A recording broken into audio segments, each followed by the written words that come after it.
That's recording. See, now, where are you? You need to come back over here. No, we're not done. Okay, you're tech guy. Doing your tech stuff, my bad. Come and sit back over here.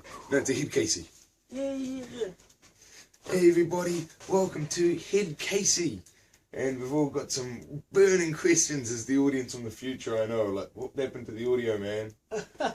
What did you do to your hair as well? Oh, first thing, audio. It has something to do with the mic and the phone and the streaming and the stuff.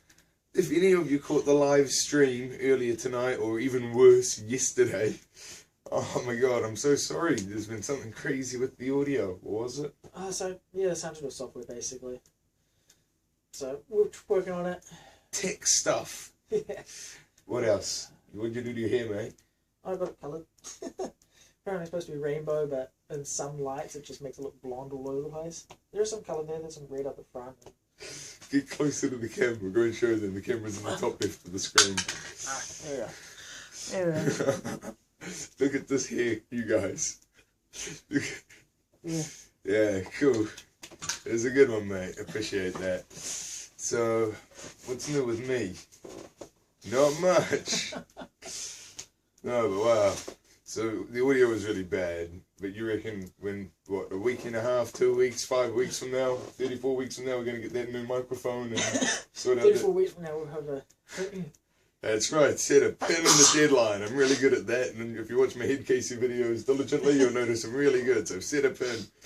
38 months, what did we say? 38 weeks, there we go. Hold set, new room, new computer. Flash it on the screen, you know, hard cut to us, and that date and several months from now, it's still shitty audio on the live stream. No. Why are you so committed to live stream? What's wrong with the classic HeadCasey? We film it, we don't edit it because I'm lazy, and we just upload it after we've filmed it. Why bother uploading after you film when you can upload it as you're filming? Because the audio! Audio is like half of the video, and the other half is me.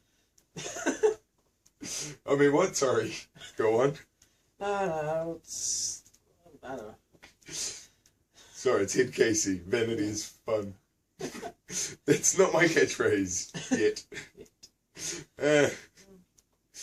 So, why is the audio so bad?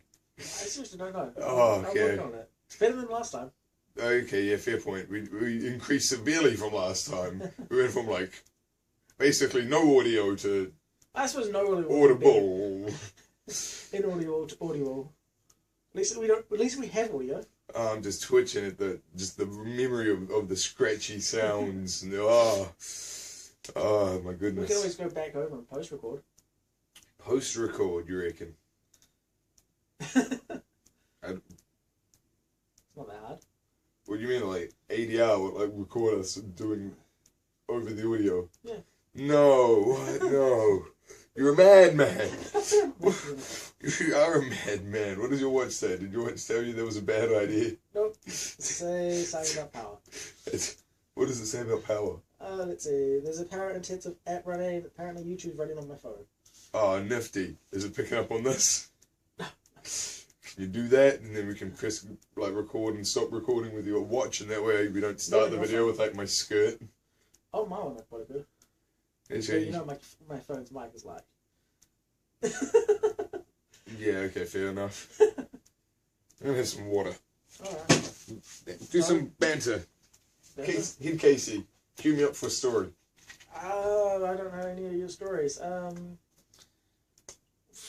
one comes to mind is the one downstairs. You want to talk about that one? The one downstairs? Tony Tom from OMD. Tony Tom from OMD. From, well, you're talking about Peter from Peter, thing. Yeah. Well, we definitely can't do that one because you've mentioned his company. That's why I told you to change the prompt. No. The prompt's just supposed to be Peter. Now. Is that even the company?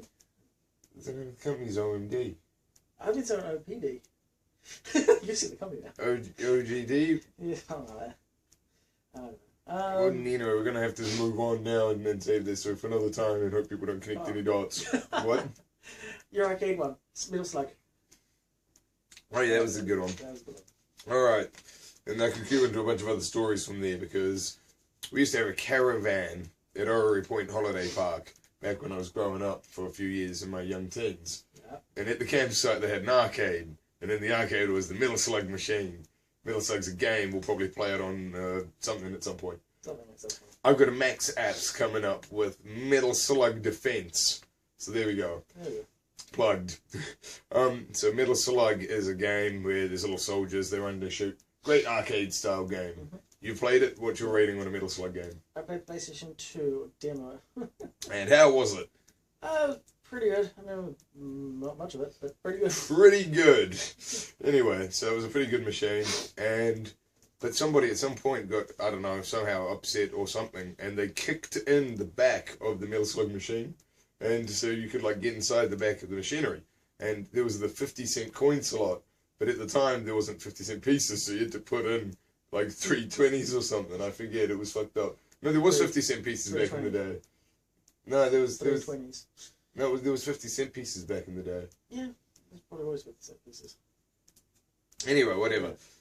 It was 40 cents per game. That was it, because it was 20s. Yeah. So you'd put in 2 20s, you'd get your game of Metal Slug. And so what we would do is get like the blue tack on the bottom of the stick and go in the back of the machine and get out the coins. And then when you had some coins, you could play Metal Slug again. But we quickly realised it was ineffective because you waste like hours behind the machine and you have to like hide when like you hear people enter the arcade. And it was just an inconvenience. So we got smarter and we put a plastic bag over the container that the coins fall into. And then, so we had our stick and we'd gotten out a bunch of coins and we put the bag over it and then we could play Metal Slug a bunch of times and all the coins we previously collected would just be in the bag as well. So it was fine. Anyway, we stayed at the campsite for about a week the summer that this happened. And I remember around like the second to last day or the last day, we took out the bag of coins and we had like this giant bag of fucking coins. So you know what we did with them all? We went 2 arcade machines down and played a game called Don't Pull. And it was all about pushing blocks. Yeah. And it was a really weird game. It was kind of like a Bomberman style arcade game. Yeah. We spent like $27 in coins on this one machine. We made it to like wave 57 or something, level 57. Yeah. Oh, we were having a great time. It was like, we were like 3 hours in, have a crowd of kids, the classic arcade vibe that you could only get back in those days. And so, yeah, that was a good story for you to cue me into. Yeah. Now I've got plenty of other Orrery Point holiday camp stories. Like the time that I was able to take an entire group of kids to the campsite with me. Me showing up with a posse that can only end well. And so what happened was I showed up. I won't name any last names, but, we had a classic group of kids. So we had, there was Ethan. There's a little guy with the glasses and the watch and the gadgets and all the stuff. We had another friend named Ethan, the tall, the skinny one, the cheeky one. He's always getting into trouble. We had my oldest friend Alex. He was there, and he was always, a bit of a trying to be a cool guy. He's a cool guy, but always just doing the, Lars. Whoops. Anyway, I hope he doesn't. He probably would watch Steven's Universe. He's probably not too happy with me right now. You had a few Lars moments there, buddy. Who else? What else? I think we may have had maybe 2 other friends with me who I don't remember right now, but may come up in the story later. Anyway, we were all at the campsite, and on the first day we're there, Alex is in the arcade room. And he throws, the disc from, the Connect 4, and it, bounces off the air hockey table, and, bounces off, the pool table, and just smashes through a window. Broken window on our first night there. We were supposed to be there a week, by the way, and I think I showed it with 7 kids. This is starting to sound like Willy Wonka. Anyway, and so Alex was already in trouble by, the first night, right? And then the next night we're there, we got into trouble for something else. This is another part of the story that I'm blanking on. Maybe another kid was involved. But by, the 3rd day, we got into trouble because we'd noticed that there was a tent there that had been, abandoned. Nothing had happened. Nobody had been in and out of that tent, the whole time. It seemed abandoned. So Ethan and Alex are let's go in there. So next minute, we're, invading this tent. And inside we found some scissors, a broom, and a kettle. And that was about it. Okay? And so immediately Alex has the scissors and Ethan has the scissors and everybody has the scissors and they're chopping holes in the tent. Yeah. And then bored of that, the scissors down and Ethan's got the teapot. He's ha ha ha ha ha. We're like, what are you doing? He ha ha ha, don't worry about it. And this is tall Ethan. So we've got the little Ethan with the glasses and stuff. He comes up later. But yeah, so most of the times I'm talking about Ethan. Come up with cheeky Ethan and tech Ethan. You'll like tech Ethan. He's a tech guy. Or at least he was back then. But yeah. So cheeky Ethan's got the teapot. And oh, he's also got the broom. And he's taken the broom head off. And he's using the broom as like a spear. Because there's a fantail hanging around, like bugging us as we're playing with this tent. And so he's throwing the spear at the fantail, and I think Alex is getting involved a teeny bit too, but it's mostly Ethan at this point. But we're all back inside the tent, still kind of like vandalizing what this is and stuff. And suddenly we hear the voice of the camp owner, who's a bit pissed off at us at this point, because there's already been 2 or 3 complaints about us at this point. And she's like, "Get out of there!" And so we quickly like run out like in like a little line, and we're all panicking. Who done it? We're like, oh God, what do we do? You know, and we got reports of attacking a fantail. That's a native endangered species, and we won't tolerate who done it throwing a spear. And we all like spin around to point at Ethan, and he's gone. And right where he was, I swear, like moments before, it's like this kettle, and there's water sloshing out on both sides. And it's just sitting there like rocking slightly, and he's just nowhere to be seen, like giant empty field, and he's just nowhere. And it's like, and then she's like, well, when you see him, you tell him that, you know, he's got to leave and he's banned for life. And we're like, oh, fuck, okay, we'll tell him. And she leaves. And we're like, and then like out of nowhere, like out of some bushes, out over like a little hill, suddenly Ethan appears, like, tea's ready. Everyone's cracking up. Then by the next day, that's right, I don't know whether this was the 2nd day or the 4th day, but it definitely happened on one of these days. But there was a guy at the camp, we used to call him, he was Cody on a bike. Yeah. So his name was Cody, and when we met him, he showed up on a bicycle. Yeah. But Cody on a bike was he's a special boy. You know, he had one of those mental things, and he showed up. So it's a backstory to him. Like one time he tried to steal my cat, and one time he almost did like the tomato in one hand and the like electric blender in the other hand. Yeah, I had to like stop him a few times playing around in the house. But yeah. So he shows up on one of the days. I don't know whether it was the 2nd or the 4th, but he shows up and he's upset. My mum's trying to calm him down, and he says that one of us has damaged his bike. And we're all like there, like all gathered. We're all like, "Oh mate, we like you. It's Cody on a bike, mate. You're a bro." Well, what do you mean somebody's damaged the bike? And he's trying to say that he's got this dirt bike and that somebody threw a rock at it and like broke the rearview mirror, and now the rearview mirror's been broken, and like his dad can't find out about it, so he had to like he's put it up on the shelf so his dad won't see it up on the shelf, but like his dad might look up there later. We got to get like the window fixed. It's gonna be like it's really bad, and my mum's trying to calm him down and get the story straight and find out what's happening. And as the story goes, he sort of changes it a bit, and next minute it's like a mountain bike, and it wasn't the rear view mirror, it was the other mirror, but then it wasn't a lemon, it wasn't a rock, it was a lemon, and you know, and finally she goes, well, who threw it? Somebody threw something. Yeah. Who threw what? And he goes, it was him, and points at the little nerdy Ethan with the watch and the glasses. He was really short and really the most original guy out of the lot of us there. And he goes, it was him last year. And there's a pause, and we all go, last year? He goes, yeah, this was a while ago now. And we all kind of look at Ethan, and Ethan's all like, and I kind of have to be, because I'm the one that invited them all. I'm like, he's never been here before. This is, how long have you been here? And he's just like 3 days, maybe. Yeah. Like, so yeah, this is not holding up. Like, and there's not even anybody that looks like him. Like, it wasn't that guy for certain. So who was it? There's this. So I think my mum ended up just like going and talking to that guy's dad and like paying him off for like $50 or something. But yeah, so that was another one of the dramas. But long story short, we're supposed to stay there a week, and we ended up getting kicked out early, and we got sent home.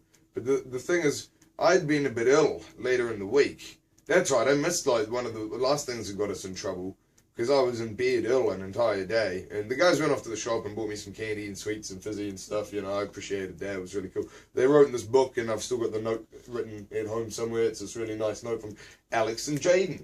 Jaden was there too. I knew it. I told you there was other characters. But yeah, anyway, and so that might have been a different time. Anyway, I've definitely got a nice note from Alex and Jaden though, in a book of memories. I need some water really quick. vamp for a second. How I got into this YouTube thing? Brilliant. I loved it. Cheers for that. So where was I in my story? Did you at least maintain that? Candy note. Yeah, so I was ill, and they got into trouble or something, and I could hear the lady yelling that we all had to leave and get out of there, and, you know, we all ended up packing up the cars, and I was still ill, so I'd been ill for, like, the last day when they got me the candy, and then that night, and the next day we got kicked out. We were in the car on the way home, though, and my mum's saying how disappointed she is in everybody, and I'm sort of just sitting there to myself thinking, you know, that I really shouldn't have bought all these guys, and of course they were going to get into trouble, and, you know, kind of sad I got ill, you know, I missed some of the crazy stories, and I sort of say, so who did what actually got us kicked out? And they start saying this thing, and dread and shock and horror hits me when I realise that it was me, and that I had done the thing that got us kicked out, by accident. By accident. So that night when I was really ill, before we got kicked out, it had been raining and it was really gross and shit outside. And because I was ill, I'd been sleeping half the day and, you know, hot and cold and up and down and hungry, bloated, whatever. And so at one point, it's like the middle of the night sometime, and it suddenly is like, oh, and I'm like, I have to go to the bathroom like right now. So I get out and I'm like staggering around, I'm all sick and disorientated, and I go through like the rain and the mud and I end up in the bathroom, and there's 3 stalls, right? And the first 2 stalls are both locked. Yeah. So I sit in the 3rd stall, and I kind of patiently kind of like hold myself for a moment, like a minute or 2 maybe. And there's just silence, and so I'm sort of like, and I start releasing some wind and stuff and making sort of manly jokes aloud, like, oh, sorry about that, you know. Hey, by the way, it's going to get bad in here, you know, you guys might want to clear out. And there's just sort of silence and stuff. And, you know, I'm a bit worried now, because those 2 stalls were locked. And so I'm in there the whole time, I do what I gotta do, I go, oh, and then I finish at the bathroom, and I'm sort of like, hello, is anyone in there? And there's still silence, and I kind of like peek over the stall, and sure enough, they're blank, they're empty, you know? So I kind of like, I realize that obviously what's happened is some kid has like locked them, and like slid underneath the door or something, and escaped out of there, and that's not cool, you know, because now it's inconvenient, there's only one toilet in the whole fucking the main block. So I end up climbing up over the top of the toilet, right, into the next cubicle, and I unlock the door. And then I climb up over that toilet into the last cubicle, and I unlock the door, and, you know, now we've got 3 cubicles, all good and handy, work and leave. So the next day, dirty, muddy footprints all through the bathroom, across the floor, in the toilet, in every stall, it's on the toilets, it's on the walls, it's on the ceiling, muddy footprints on the, I'm not sure, she was mad as fuck, that building owner. Yeah. She had to clean that shit. She'd been the one that locked the 2 stalls. Huh. It was a very quiet time, because we were there in winter for some reason, and the camp only had a residency of like 37 people or something checked in at that moment, and they were spread across the 3 different sections of the camp. So there was only like 17 males allotted to that toilet or something, or like 17 people allotted to their bathrooms, only X amount were the males. So 1 stall for cleaning purposes. In the you know, peak of time, so open up the. So I fucked it up. Yeah, my bad. Yeah, so a bunch of the guys might not have heard the entire story, and if they end up watching this, sorry, got us kicked out early. But you all fucked us up worse at the start, especially you, Ethan, last year. So yeah, what's another good Orrery Point story? Any others? Should we wrap it up there? Yeah, it's been, what, 10 minutes now? Has it been 10 minutes now? They didn't really cover too much HeadCasey for the last week. They wanna know what I've been up to. What have you been up to? Should we tell them about the... Nah, I'll save that for another time. Because we might end up doing another video tomorrow anyway. Talk to you all when we do another video. When we do another video. By the way, are we fixing live streams, or are we just going to do regular streams from now on? Because our CTR video was great. Go and watch HeadCasey. Behind the scenes. What the behind the screens? With 3 edits. 3. You did a good job with that edit, mate. Tech guy over here. But yeah, so we did it behind the screens because of the amount of time it took to play CTR. But we also did something rather... It was a video of ours. CTR with HeadCasey and Game Ghost 20,000. That's all. We plugged all of our stuff. We're going to do another video again soon. I think that's all for today. Goodbye. Meow.